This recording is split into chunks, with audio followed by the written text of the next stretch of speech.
नारी शक्ति के प्रतीक के रूप में आदरणीय जी हम सबके बीच उपस्थित हैं। परम पूज्य गुरुदेव के दर्शन के ऊपर दीदी ने पीएचडी की है, इसलिए इस विषय के लिए उनको चुना गया है कि ज्ञान योगी की तरह सोचें, कर्म योगी की तरह पुरुषार्थ करें और भक्ति योगी की तरह श्रद्धाता उबारें। मैं आप सबकी ओर से आदरणीय दीदी को आमंत्रित करता हूं कि हम सबका मार्गदर्शन इस विषय पर करने की कृपा करें। आदरणीय शशि दीदी। ओम भूर्भुवः स्वः तत्सवितुर्वरेण्यं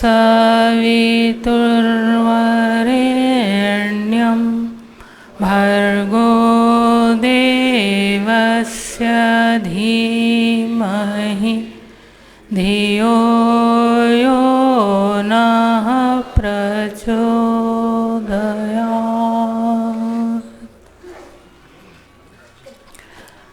परम पूज्य गुरुदेव, परम वंदनीय माता जी के दिव्य संरक्षण में उपस्थित देवतुल्य भाइयों, देवी स्वरूपा बहनों, हम लोग परम पूज्य गुरुदेव के प्रज्ञा परिजनों को लिखे संदेश के संदर्भ में चर्चा करने जा रहे हैं। ज्ञान योगी की तरह सोचें, कर्म योगी की तरह पुरुषार्थ करें और भक्ति योगी की तरह सहृदय बने।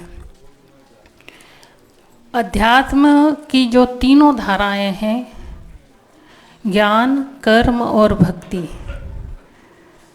परिष्कृत हो जाती है तो ये योग कहलाती है। और सामान्य रूप से इन्हीं को हम सोचने की शक्ति, कर्म करने की शक्ति और भावनाओं की शक्ति कहते हैं, जो सृष्टि के हर प्राणी में किसी न किसी रूप में थोड़ी मात्रा में, ज़्यादा मात्रा में मौजूद है। कहीं विकृत है तो कहीं परिष्कृत है। जब परिष्कृत हो जाती है तो ये योग बन जाती है। परम पूज्य गुरुदेव ने ये अनुभव किया कि सृष्टि के संचालन में ये तीनों ही शक्तियाँ अलग अलग नामों से किसी न किसी रूप में व्याप्त हो रही हैं। और युग परिवर्तन जैसा एक लक्ष्य ये भी कमोबेश सृष्टि के निर्माण जैसा ही है। और इतने बड़े विराट कार्यक्रम के लिए, इतने बड़े विराट योजना के लिए इन तीनों शक्तियों के फिर से परिष्कृत होने की ज़रूरत है। तो इसके लिए उन्होंने ये अनुभव किया कि जो प्रज्ञा परिजन हैं उनके ऊपर दोहरे दायित्व हैं। एक आत्म कल्याण का दायित्व और दूसरा लोक कल्याण का। तो आत्म कल्याण और लोक कल्याण जैसे दायित्व को पूरा करने के लिए सामान्य लोगों की अपेक्षा, या हम कहें सामान्य ज्ञान योगी, कर्म योगी और भक्ति योगी की अपेक्षा कहीं और अधिक उनको पवित्रता की, प्रखरता की और प्रामाणिकता की आवश्यकता है। इसलिए उन्होंने ये संदेश दिया और इसमें सलाह नहीं दी।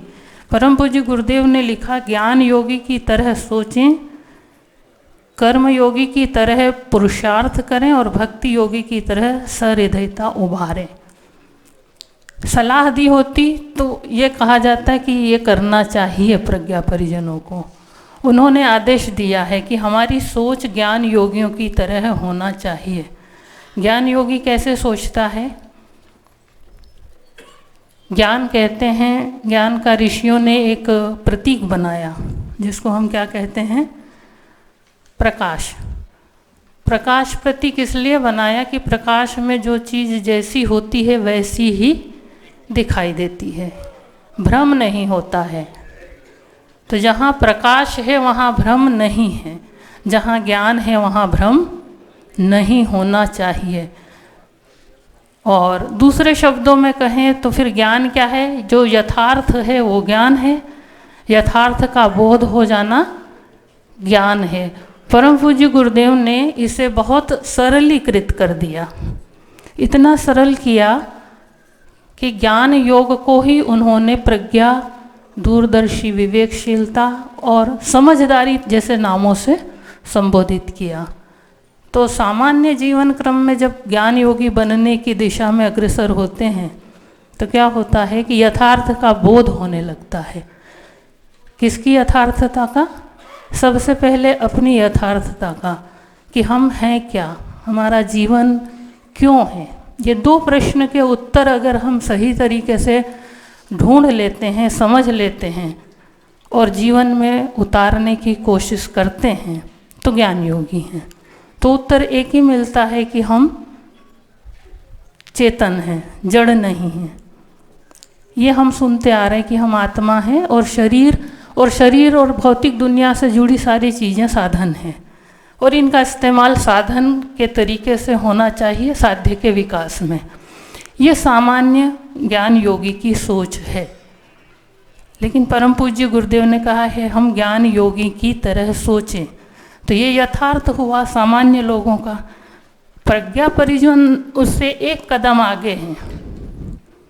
प्रज्ञा परिजनों का यथार्थ क्या होगा, ये परम पूज्य गुरुदेव लोक सेवियों के लिए दिशा बोध इस पुस्तक में बार बार स्पष्ट करते हैं कि प्रज्ञा परिजनों का यथार्थ अर्थात जीवन का स्वरूप या जो अस्तित्व है वो उन्होंने एक वाक्य में जगह जगह कहा है कि हमारे परिजन क्या हैं, अंग अवयव। तो हमारा स्तर जो सामान्य जीवन क्रम में हम सोचते हैं कि हम आत्मा हैं, उससे कहीं और ऊंचा है और अलग है कि हमारा स्वरूप हुआ परम पूज्य गुरुदेव का अंग अवयव या चेतना का भी, और उनका समूल जो भी कुछ है उसका हम एक अंश हैं। यह स्वरूप हुआ और जीवन का लक्ष्य क्या हुआ, ये यथार्थ सोच है जिसे हम कहते हैं एक ज्ञानी की सोच प्रज्ञा परिजनों की दृष्टि से। तो हमारा लक्ष्य क्या हुआ, आगे के कई परम पूज्य गुरुदेव के निर्देश हैं, उनमें एक बात आती है कि हम महाकाल के सहचर हैं या ईश्वर की योजना के साझेदार हैं। ये जीवन का लक्ष्य हो गया। तो हमारे सामने जो ज्ञान योग है, ज्ञान है प्रज्ञा परिजनों का, वो इन दो सूत्रों में मिलता है कि हमारा जो मूल स्वरूप है, हम परम पूज्य गुरुदेव के अंग अवयव हैं और हमारे जीवन का लक्ष्य है ईश्वर की योजना में भागीदारी करना। ये दो चीज़ें मुट्ठी में पकड़ करके रखना, ज्ञान से युक्त होना। ज्ञान योग क्या है, ज्ञान को योग बना लेना। ज्ञान योग बना लेना मतलब जुड़ जाना इस ज्ञान से। तो इस ज्ञान को जीवन से जोड़ लेना ज्ञान योग है। तो कितनी देर जोड़ के रखना, निरंतर जोड़ करके रखना है, हमेशा सोचते रहना है एक ज्ञान योगी की तरह।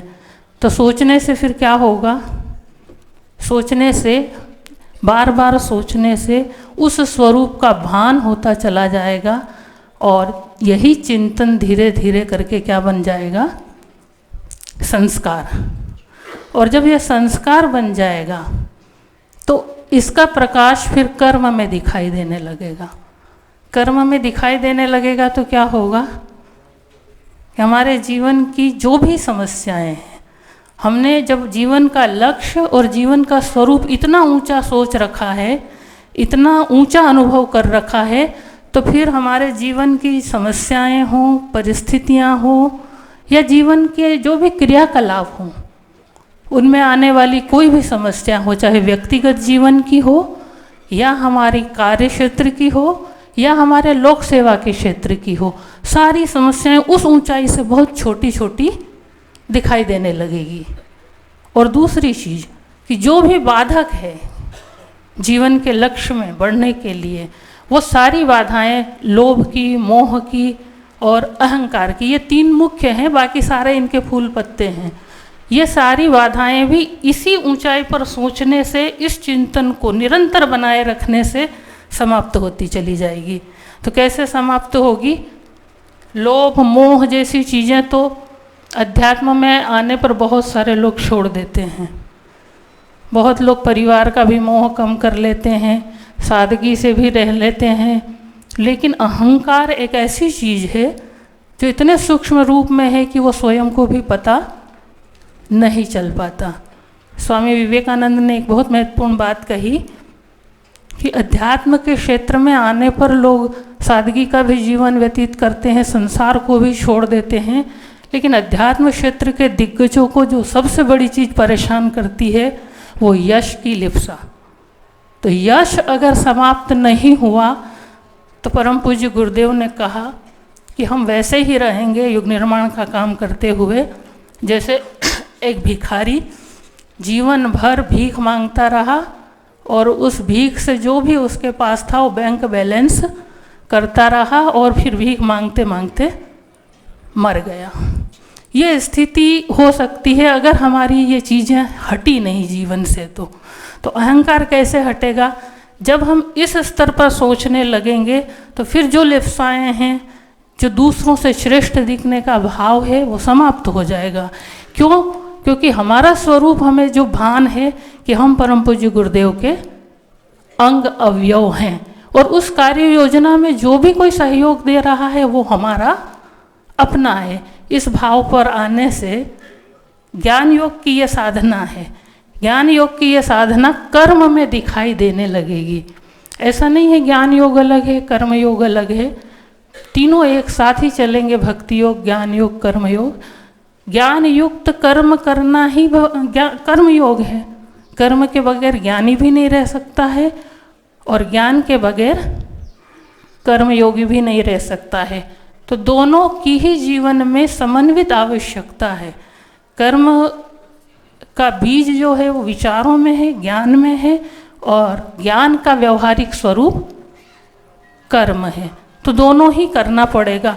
कभी कभी कर्म को शिथिल कर देने से या परिश्रम नहीं करने से या काम नहीं करने से जो ज्ञान है वो ज्ञान वाग विलास की वस्तु बन जाता है और ज्ञान भी कभी कभी व्यसन बन जाता है।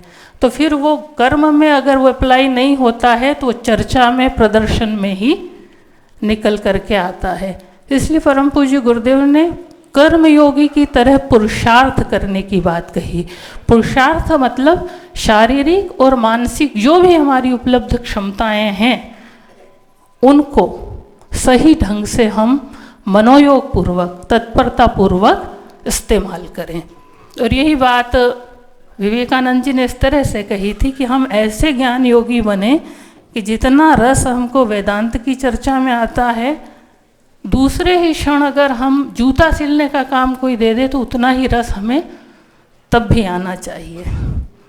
और ज्ञान योग, कर्म योग की साधना को विनोबा जी ने और अलग ढंग से समझाया कि हर बौद्धिक क्षेत्र के व्यक्तियों को या जो भी ज्ञान की साधना में लगे हैं उनको भी कम से कम 2 घंटे का श्रम अवश्य करना चाहिए। और उन्होंने कहा मेरा बस अगर चले तो मैं देश के प्रधानमंत्री को भी ये कहूँ कि वो भी कृषि का या बागवानी का काम अवश्य करें। और जो मजदूर शारीरिक श्रम करते हैं उन लोगों के लिए भी अनिवार्य होना चाहिए कि वो कम से कम 2 घंटे मानसिक श्रम करें, वो बौद्धिक योग्यता बढ़ाने की ओर कोशिश करें। ये ज्ञान योग और कर्म योग की जो समुचित साधना है ये आत्म कल्याण के लिए भी जरूरी है और लोक कल्याण के लिए। परम पूज्य गुरुदेव ने कहा कर्म योग से हमारे स्थूल शरीर का विकास होगा और ज्ञान योग से सूक्ष्म शरीर का। तो ये हमारे तीनों शरीरों के लिए तीनों योग की आवश्यकता है। और इसके अलावा आत्म कल्याण की दिशा में बढ़ना चाह रहे हैं या लोक कल्याण की दिशा में, हम जिधर भी बढ़ना चाहते हैं सबसे पहले अपने आप से संघर्ष करना पड़ेगा। चाहे वो जीवन साधना के क्षेत्र में हो या हमारी जो भी ऐषणाएँ हैं उनको समाप्त करना है या जीवन का जो क्रम है उसको भी सुव्यवस्थित करना है, लोक मंगल के लिए भी समय श्रम निकालना है। तो सबके लिए हमें मानसिक और शारीरिक पुरुषार्थ करने की आवश्यकता होगी, वो करना अनिवार्य है। और कर्म ऐसी बीच की कड़ी है जो ज्ञान को और भक्ति को दोनों को लेकर चलना पड़ता है। तीसरा जो पक्ष बताया गया अध्यात्म का, भक्ति। ज्ञान योग अगर जीवन में आ जाए तो भी हम कर्म कर सकते हैं, लेकिन जब तक भक्ति जीवन में नहीं है, भक्ति का मतलब प्यार, और इसी को परम पूज्य गुरुदेव ने प्यार भी कहा, सेवा भी कहा। जब तक ये भाव संवेदना विकसित नहीं होती है, ईश्वर के प्रति प्यार, प्यार का मतलब ईश्वर के प्रति समर्पण, ये जब तक विकसित नहीं होता है तो हम ज्ञान योग की साधना भी सही तरीके से नहीं कर सकते। बुद्धि अपने पक्ष में तर्क दे लेती है, बुद्धि संस्कार की तरफ हो जाती है, बुद्धि पक्षपात कर सकती है, लेकिन भाव संवेदना ऐसी चीज़ है जो मनुष्य को सक्रिय करती है। जो हमारी आकांक्षाएं हैं उनको अगर कहीं से प्रेशर मिलता है तो वो भावनाओं से मिलता है, एक बात। और दूसरी बात कि जो जीवन का महान लक्ष्य है वो लक्ष्य है ईश्वर तक पहुंचना। बगैर ईश्वर तक पहुँचे जीवन का लक्ष्य नहीं मिल सकता। ईश्वर तक कैसे पहुँचे, ये भाव अगर जागता है सच्चे अर्थों में, तो परम पूज्य गुरुदेव कहते हैं कि ईश्वर वो चक्षु देने को तैयार है जो भगवान कृष्ण ने अर्जुन को दिए थे। अर्जुन को जो चक्षु दिए थे जिससे पूरा विराट ब्रह्मांड भगवान का स्वरूप दिखाई दिया। तो ये भावना जब उदय होती है अंदर से भक्ति की, प्यार की, तो फिर हमारे अपने सब लगने लगते हैं और ये धीरे धीरे विकसित होते होते पूरी वसुधा कुटुंब के रूप में विकसित होती चली जाती है।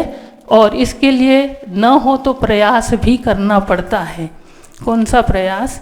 परम पूज्य गुरुदेव ने कहा कि जैसा हम अपने लिए, अपने शरीर के लिए, अपने परिवार के लिए, कष्ट के लिए सोचते हैं, खुशियों के लिए सोचते हैं, वैसा ही अगर धीरे धीरे हम दूसरों के लिए सोचने लगें तो यही अपनेपन का विस्तार होता जाता है। और यही अपनेपन का विस्तार क्या है? ये भक्ति है, ये परमात्मा तक पहुंचने का रास्ता है। इन तीनों की समन्वित साधना करके जो सहृदय बनने की बात है कि दूसरों के कष्ट अनुभव करें और दूसरों की खुशियां भी अनुभव करें, इस स्तर तक अगर हम पहुंचते हैं तो हम आत्म कल्याण और लोक कल्याण दोनों का रास्ता सही तरीके से चलने में सक्षम बन सकते हैं। ये साधना करनी पड़ेगी। और परम पूज्य गुरुदेव ने बहुत छोटे छोटे 3 सूत्र दिए इन तीनों के बारे में। ज्ञान योगी बनना है तो क्या करना है? और सरलतम कि बुद्धि को भगवान के खेत में बो दें। जब भी कोई काम करें तो हर एंगल से ये सोचें कि परम पूज्य गुरुदेव का दृष्टिकोण इस काम के बारे में क्या है। फिर ये बुद्धि हजारों गुना, परम पूज्य गुरुदेव ने अपने लिए तो बोला ये हजारों गुना, लेकिन मक्के का उदाहरण दिया कि एक मक्के से लगभग 6000 दाने निकलते हैं। तो ये कई हजारों गुना बुद्धि बढ़ कर के निकलेगी, पर ये भगवान के ही खेत में बोते चले जाना है। भगवान की अमानत है, भगवान के लिए है और भगवान में इसका निवेश किया जाए। ये ज्ञान योग की साधना। और पुरुषार्थ मतलब कर्तव्य परायण, अपने प्रति और समाज के प्रति पुरुषार्थ करें, ये हो गई कर्मयोग की साधना। ये सरलतम और छोटे छोटे रूप, और दूसरों का दुख बटाएं और सुख बांटें। ये 3 सूत्र हम ले करके चलेंगे तो धीरे धीरे करके ज्ञान योग और कर्म योग की साधना, भक्ति योग की साधना सधती चली जाएगी और हम युग निर्माण के लायक बन सकेंगे। बहुत बहुत धन्यवाद। ओम शांति।